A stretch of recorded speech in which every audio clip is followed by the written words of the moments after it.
occupare il mio tempo, vado in Italia a rompere i coglioni. Questo è stato il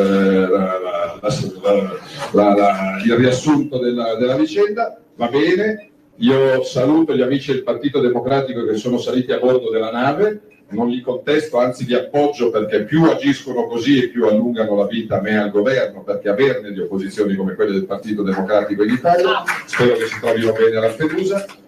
Scherzi a parte, questi hanno infranto non una ma 3 leggi, e il paragone che faccio io quando anche ieri sera in televisione è come se uno di voi non si fermasse all'Alte dei Carabinieri stasera in tangenziale. Cosa vi succede? Vi fermano, vi arrestano e vi sequestrano il veicolo. O se ci fosse una nave battente bandiera italiana davanti al porto di Rotterdam che alla faccia delle autorità olandesi dice sì, io entro in porto, o in Australia o negli Stati Uniti.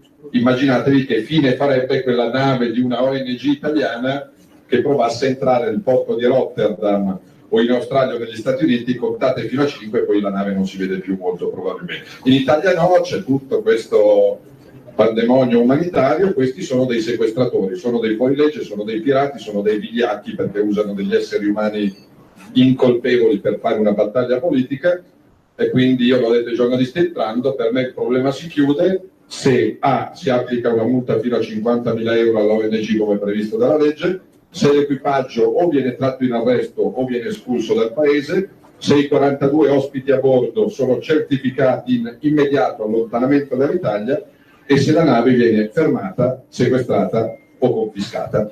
Non